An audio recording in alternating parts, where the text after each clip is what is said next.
the SmackDaddies.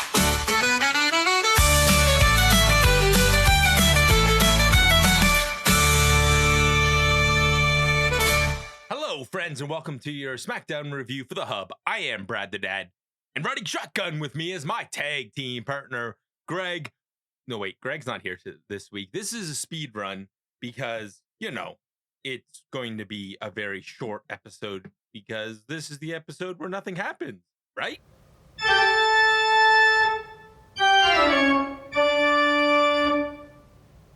Wrong, because something did happen on this SmackDown that was very important. But before that, let's be honest. You're only listening to this because you always listen to this. And I'm happy you do listen to this every week, but we are all missing Greg Father Feltham. I wish he was here with me today. Now let's get to the SmackDown review here. It's time for the SmackDown synopsis. This is your SmackDown synopsis.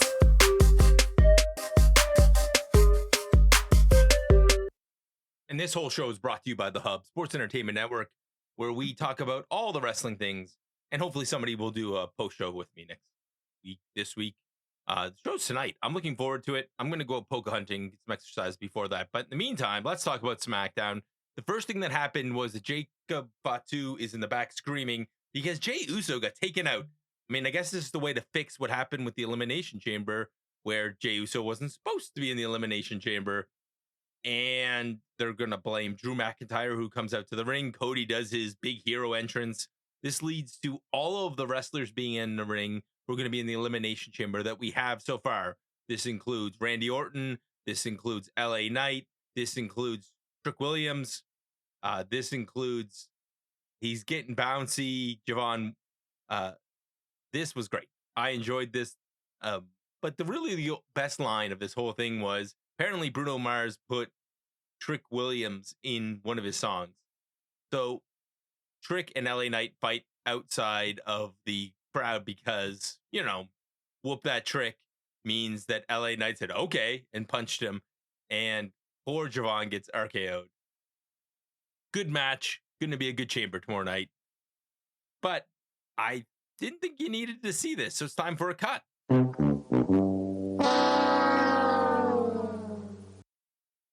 Next up, we get into Kathy Kelly talking to Tiffy and Asuka, and this leads to a match later on with Kairi Sane grabbing part of Tiffany's outfit saying, "You look like jellyfish." That was really funny. And then we get into the fact that I can't skip commercials, apparently. Thanks, Netflix. That didn't make this go longer than it needed to.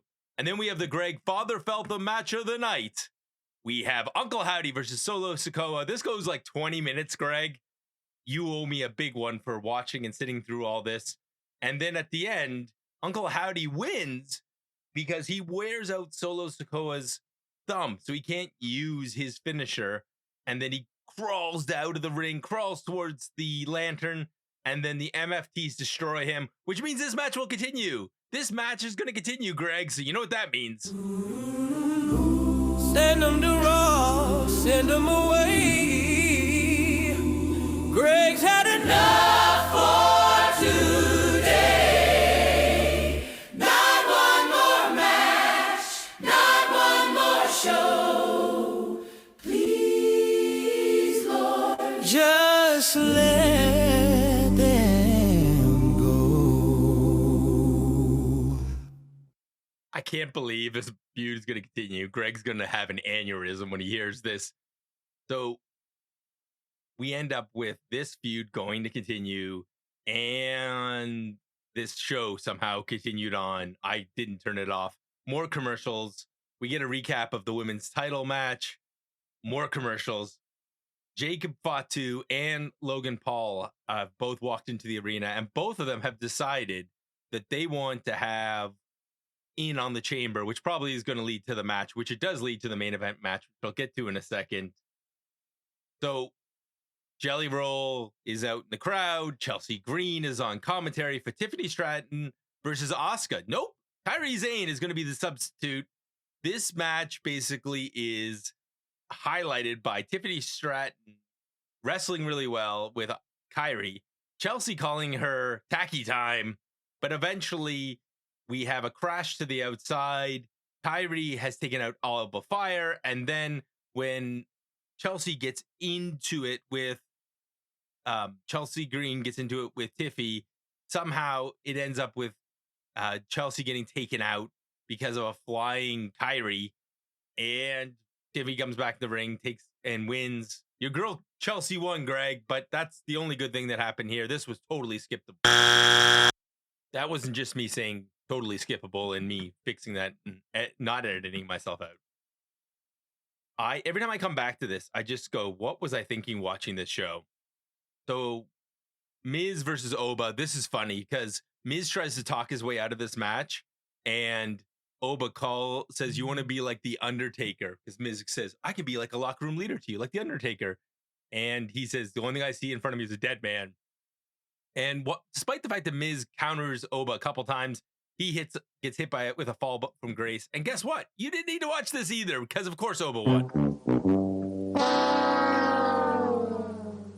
We have a scene in the back where Dragunov won't answer the open challenge, but Carmelo has one, and it's Matt Cardona. Matt Cardona comes out, and he hits a Rough Rider about halfway through this match, and of course he should win. No, he doesn't, because the first 48 is hidden, and yeah. So Matt Cardona came back to WWE. Why? To lose. I hate this.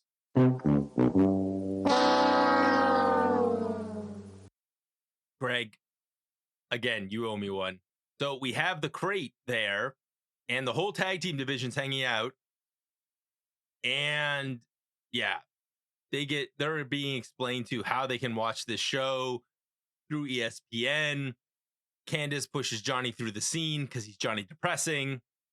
And even though R-Truth's funny, and Kit Wilson comes in and calls them toxic because they are, the only thing that was toxic about this was me sitting through. I think I'm the one that's becoming Johnny Depressing at this point because this show was literally killing me. Candice LeRae comes out versus Jordan Grace. This is actually a pretty good match, but the whole match is overshadowed by Johnny lying on the desk because as soon as Candice makes him mope out to the ring, and then at a certain point he just wanders off, which distracts Candice, and Jordan Grace hits a German suplex, pump handle, slam, pinning predicament. Sure. I love Jordan Grace. I love Candice LeRae. I love Johnny Depressing, but I'm the one that needs the antidepressant. He used to be Johnny Wrestling, main event blessing. Now he's laying on boxes, looking depressing. Tag partner gone, spotlight fading fast. We want classic Johnny back. Hey, bring the fire, bring the hype, bring the fight. Not sad hoodie Johnny every night. Okay, so more about AJ going to the Hall of Fame. Cody walks into Jacob Fatu and he wishes him luck. Then Sammy's there. He shakes Cody's hand, and Sammy basically questions whether Jacob attacked poor Jey. And I'm not really understanding why, other than this showing the slip into madness that has become Sami Zayn. This was actually an interesting story beat. Maybe one of the few things in the show I would say go back and watch. We then have our tag team title match. Io Sky, Rhea Ripley versus the Irresistible Forces, Nia Jax and Lash Legend. So the first part of the match, Io sells. Then Rhea gets tagged in. Then she gets beat up. And then she sells. And at the end of the match, it looks like our tag champ's going to pull it out. Nia Jax is hit with a riptide, but she's not the legal competitor because there was a sneaky hidden tag. And Lash Legends hits the Lash extension, and she wins her first ever WWE title. Lash and Nia are now the women's tag team champions. This was great. This is a great match. You can go back and watch this for part of the pre-show, but it did not make it worth sitting through 3 hours of SmackDown. Yeah. Speaking of depressing, Charlotte's in the back eating ice cream, and she's sad that she's not in the Elimination Chamber, but she's fine. And then we have the other women's tag team, Julia and Kiana James are there with Alexa they're not trying to cheer Charlotte up. They're trying to make fun of her. And then Jade comes in and says, oh, some of you are my competition. Some of you aren't. I don't know where this is leading, nor do I really care. They're probably going to be in the tag match with the Bellas at WrestleMania. Sure, that's fine. We then have the MFTs mouth off about the situation with the Wyatts, Greg. And guess what, Greg? This is going to lead us to the Wyatts and the MFTs some more. And in the meantime, the tag teams are going to actually get a match. So we're going to get a new number one contender for the tag titles. Wow. It only took almost 2 months of 3-hour SmackDowns to remember we have a tag division. Please send them to Raw, send them away. Greg doesn't want to watch today. He's seen enough, he said his vow. Please send them all to Raw right now. This is not going to be fun the next few weeks, dealing with Greg being that upset. So, great. We're going to get to our main event, which is Jacob Fatu versus Logan Paul with what's left of the division with Austin Theory. This match is pretty good, actually. At the end of this, we have this incredible handspring elbow by Jacob Fatu. Kind of in the middle, actually. Let's get to the ending, though, because at the end, the masked man tries to interfere. He's unmasked. He's some nameless guy. I hope this isn't the end of this storyline because it's silly. Then Logan Paul gets attacked. He gets dropped. Jacob Fatu is about to hit the mightiest moonsault, but nope. Drew McIntyre cracks him with the title, and Logan Paul catches him. Logan Paul qualifies for the Elimination Chamber, and Jacob Fatu has been screwed over by Drew McIntyre again. I have no idea where all this is leading. Probably to a WrestleMania 3-way, 4-way, 5-way, 27-way. Who knows? WrestleMania tickets are down. They need to come up with something cool. At the end of the day, this put Logan Paul in the match, and that's probably the only thing you need to know about this match, other than the fact, yeah, I don't know. I guess it was a good match. I guess? Yeah. So the only thing you need to know from SmackDown is the fact that Logan Paul is now in the Elimination Chamber, which fills out the men's spots, and that we're going to have an endless feud with the MFTs, probably with the Wyatts all the way until middle of 2027. Sorry, Greg.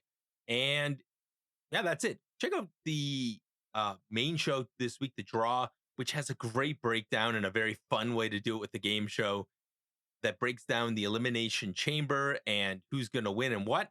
And other than that, Greg hopefully will be back next week. He's on special assignment. He says he's coming back, but if I have to go find him and hunt him down like I'm a bounty hunter, well, then that's what I have to do. For your SmackDaddies, I am Brad the Dad. And for the Hub, I am Brad the Dad. And hopefully somebody's going to be riding shotgun with me next week. If not, well, I'll see you next week anyways. Goodbye, friends.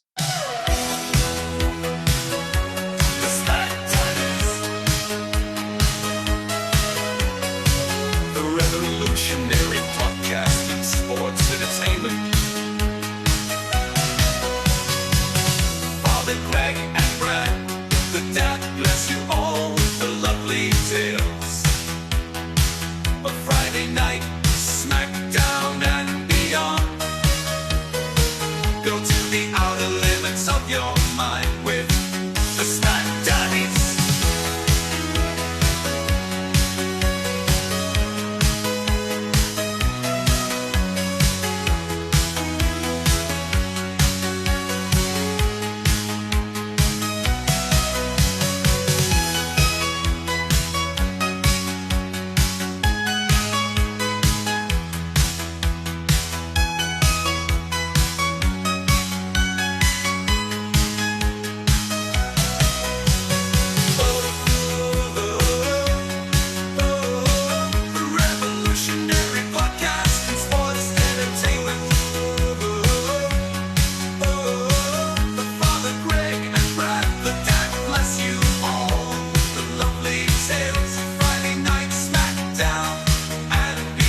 Go to the outer limits of your mind with the SmackDaddies.